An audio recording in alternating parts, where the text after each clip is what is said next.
The Janshakti news, निर्भीड व निपक्ष बातम्यांचं खुलं व्यासपीठ। द जनशक्ती न्यूज मध्ये आपल्या सर्वांचं स्वागत।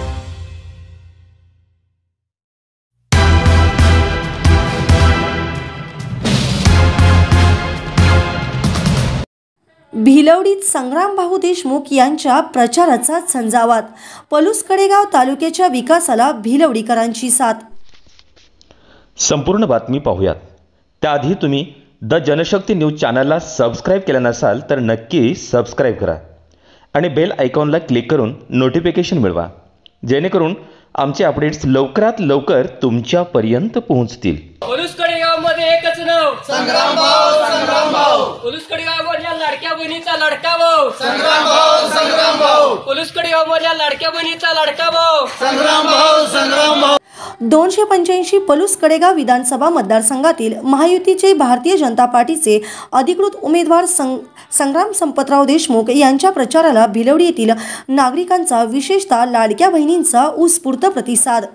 भिलवडी तालुका पलूस येथे आज ग्रीन पॉवर साखर कारखान्याच्या चेअरमन सौ अपर्णा संग्राम देशमुख यांच्या नेतृत्वाखाली महायुतीचे उमेदवार संग्राम संपतराव देशमुख यांच्या प्रचाराची सुरुवात भुईगल्ली येथे असलेल्या श्री मर्याई देवीच्या दर्शनाने करण्यात आली। मर्याई देवीच्या चरणी लीन होऊन मनोभावे माथा टेकून सौ अपर्णा देशमुख यांनी संग्रामभाऊ देशमुख यांच्या विजयासाठी आशीर्वाद घेतला। त्यानंतर पुढे भुईगल्ली, बाहेरील गल्ली, साखरवाडी, मगदुम गल्ली, भुवनेश्वरवाडी या भागातील मतदारांच्या गाठीभेटी घेत प्रचार फेरीच्या माध्यमातून त्यांनी मतदारांशी संवाद साधला। लोकनेते माजी आमदार स्वर्गीय संपतराव देशमुख अण्णा यांनी पलूस कडेगाव विधानसभा मतदारसंघात विकासाची गंगा आणली। तोच ध्यास घेऊन येणाऱ्या काळात संग्रामभाऊ देशमुख हे पलूस कडेगाव तालुक्याचा कायापालट करणार असल्याचे मत सौ अपर्णा देशमुख यांनी व्यक्त केले। प्रचार दरम्यान लाडक्या बहिणींनी सौ अपर्णा वहिनींचे औक्षण केले व लाडक्या भावाच्या विजयासाठी आशीर्वाद दिले।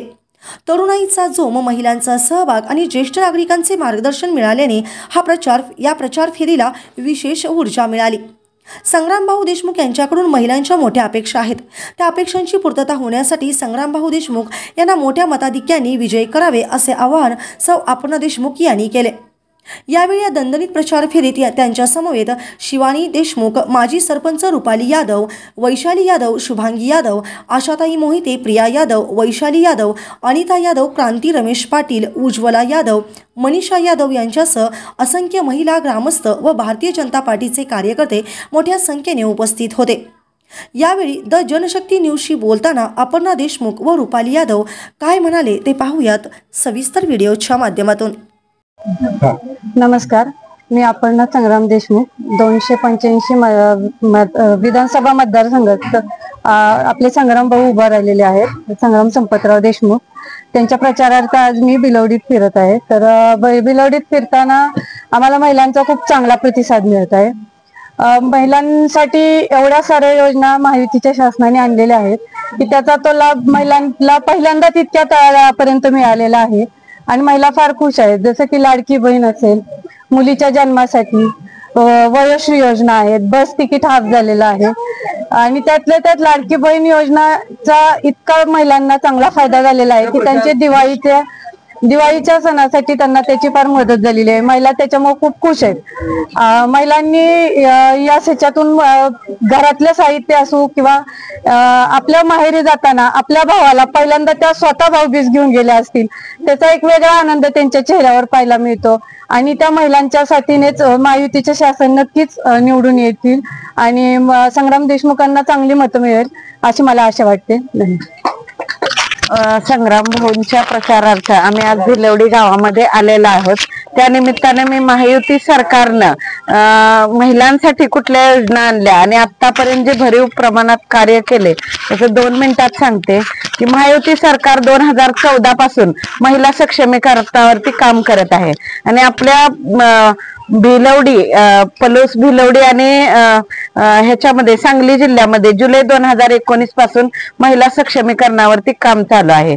महिला सक्षमीकरणात केंद्र सरकारने जवळजवळ प्रत्येक प्रभागाला कमीत कमी 5-5 कोटी रुपये निधी देण्याचा प्रयत्न केलाय। महिलांसाठी एक मिनी बँक उपलब्ध करून दिली आहे। महिलांना फायनान्स मुक्त करण्यासाठी त्यांनी भरीव प्रमाणात काम केलंय आणि अजूनही याचं मोठ्या प्रमाणात प्रत्येक महिलेला लाभ मिळण्यापर्यंत हे सरकार पोचत आहे.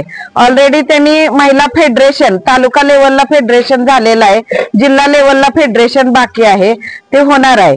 आणि महिलांच्या माध्यमातून त्यांनी आता वहिनींनी सांगितलं हाफ तिकीट झालं किंवा आत्ताची लाडकी बहीण योजना किंवा प्रत्येक गोष्टीत महिला सक्षमीकरण त्यांनी करण्याचा प्रयत्न केलाय. आपण हेच महिला सक्षमीकरण सरकार आतापर्यंत महिलांना केंद्रस्थानी ठेवून कुठल्याच सरकारनं काम केलेलं नाही. आणि ह्या योजनांच्या माध्यमातून आमच्या महिलांच्या शेतीच्या गरजा असू द्या, मुलांचं शिक्षण, आज मुलींचं शिक्षण मोफत केलंय. एक मुलगी इंजिनिअरिंगला घालायची म्हटलं नंतर तिची 5 ते 6 लाख 7 लाख फी होती 4 वर्षाची. त्या फी साठी आज आमच्या मुली BA कर, BCom कर, BSc करत होत्या, पण आज उच्च शिक्षण घेण्यापर्यंत त्या पोचलेल्या आहेत. ह्या गोष्टीचा विचार करून आणि आज आमची देशमुख कुटुंब सत्तेवर असो नसो प्रत्येक लोकांच्या अडचणी सोडवण्यासाठी कटिबद्ध आहे. ह्या गोष्टीचा विचार करून आणि ते जे म्हणतात की आमचे भिलवडी आणि पलूस मतदारसंघ आमचा बालेकिल्ला आहे, त्या बालेकिल्ल्याला खिंडार पाडून आज आम्ही आमच्या भाऊंना प्रचंड मताने विजयी करावं, एवढं 2 शब्द बोलते आणि थांबते.